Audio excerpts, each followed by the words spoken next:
It is summertime. And this is the I Ching hexagram number 58, the Joyous Lake. You see the trigram of water on the bottom and the trigram of water on the top. She's water of water.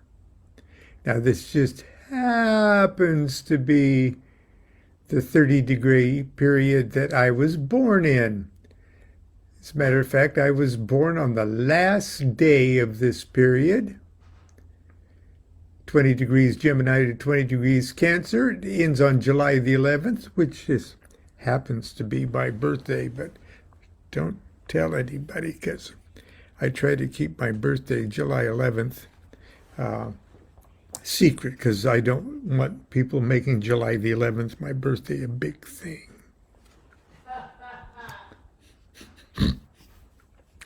But anyway, hexagram 58 for my birthday, July 11th, is the Joyous Lake.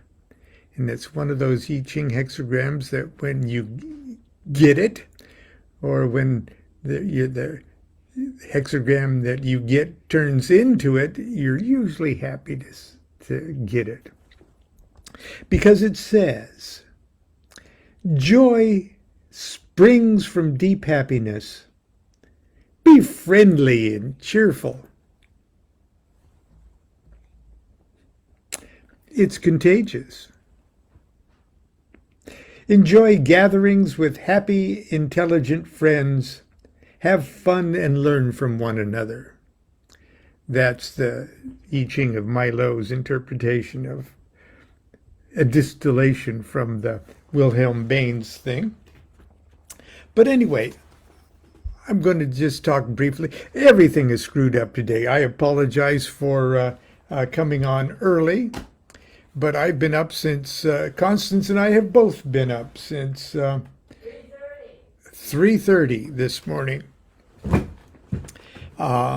It was one of those super middle of the night Chinese workshops. We did Kabbalah initiation workshops.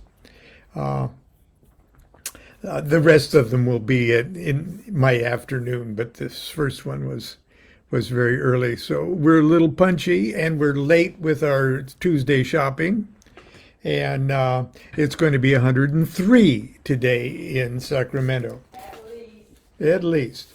I'm going to read you what Crowley has to say about this Queen of Cups. I'm going to read you what I have to say about the Queen of Cups. You don't want to know what I have to say. Constance doesn't. She said, you don't want to know what Constance has to say about the Queen. What were you going to say about the Queen of Cups, dear? Oh, nothing, dear. I'm happy to see you coming. From the Book of Thoth, here's what Crowley says. And I posted just on my Facebook page, just right below this this video, a picture of the Crowley-Harris Queen of Cups, placed top to top with Crowley's with the Crowley-Harris High Priestess card. So you can see her insanely cool synthetic projective geometry. But anyway, Queen of Cups represents the watery part of water. It's the power of reception and of reflection. In the zodiac, it rules from the 21st degree of Gemini to the 20th degree of Cancer. Her image is of extreme purity and beauty, with infinite subtlety. To see the truth of her is hardly possible, for she reflects the nature of the observer in great perfection. You don't like what you see? Well, you're looking at yourself. She's the original. That's what you are. What am I? She is represented as enthroned upon still water. In her hand she bears a shell-like cup from which issues a crayfish, and she bears also the lotus of Isis, the Great Mother. She is robed in and veiled by endless curves of light, and the sea upon which she is enthroned conveys the almost unbroken images of the image which she represents. The characteristics associated with this card are principally dreaminess, illusion, and tranquility. She's the perfect agent and patient, able to receive and transmit everything without herself being affected thereby. If ill-dignified, all these qualities are degraded. Everything that passes through her is refracted and distorted. But speaking generally, her characteristics depend mostly upon the influences which affect her. In the I Ching, the watery part of water is represented by the 58th hexagram, Tui, the joyous lake. The commentary is as colorless as the card. And remember, Crowley's I Ching, the only one he had to work with was a translation by Leg. And if you've ever yawned through the translation by Leg, you'd know why he'd say it was colorless. It consists of mild exhortations on the subject of pleasure. It may really be said that normally people of this type have no character at all of their own, unless it can be called a characteristic to be at the disposition of every impact or impression. Oh, I think he's all wrong there. That's not how I am. There is, however, a hint in line 6 that the chief pleasure of people of this type is to lead and attract others. Such are accordingly, often enough, exceedingly popular. Well, that's what Crowley had to say. I think I'm a little bit more kinder on myself,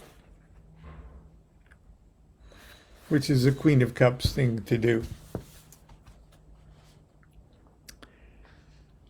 October 13th. Oh, no, excuse me. It's Queen. June 11th to July 11th.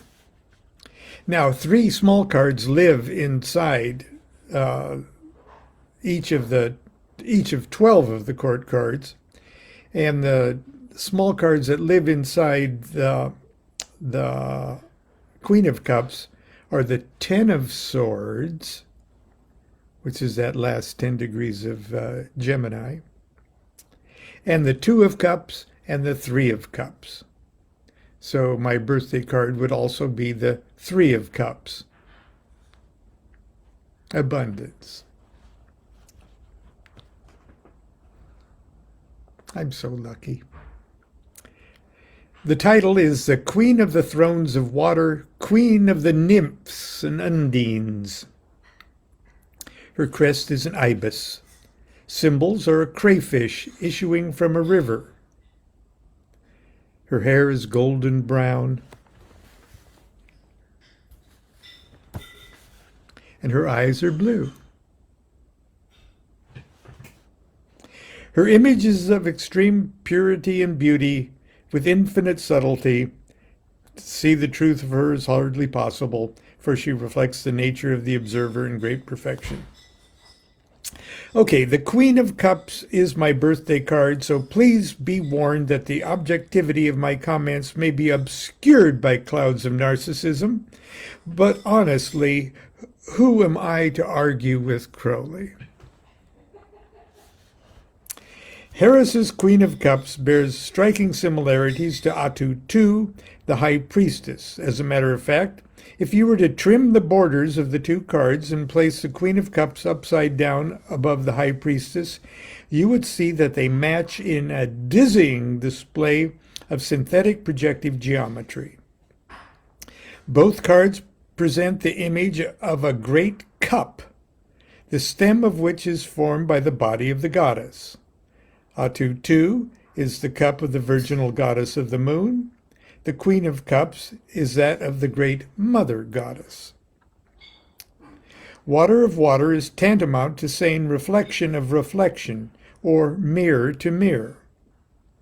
The Queen of Cups is popular, makes friends easily, because when others look at her, they see only themselves. Crowley tells us she's the perfect agent and patient, able to receive and transmit everything without herself being affected thereby. To liberals, she looks like a liberal. To conservatives, she looks like a conservative. When in truth, she may be neither. If ill-dignified, she can be dangerous and cruel, distorting the reflections she casts back on her unsuspecting victims, who then see only monsters in the mirror.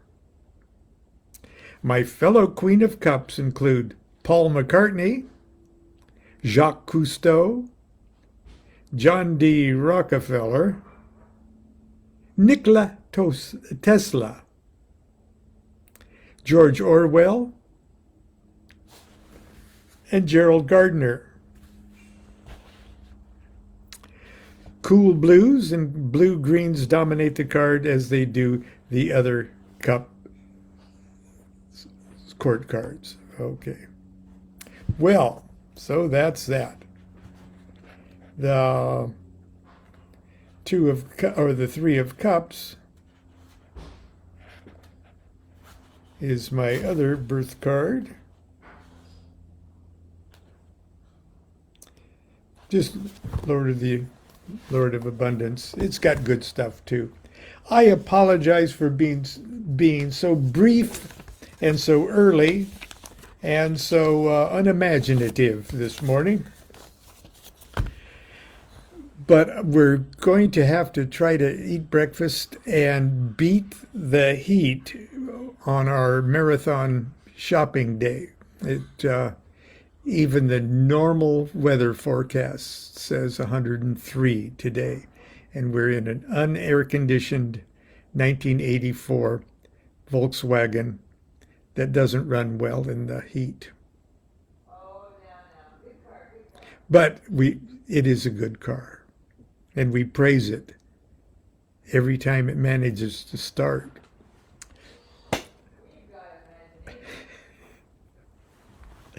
Until tomorrow, when hopefully it'll be a more normal day.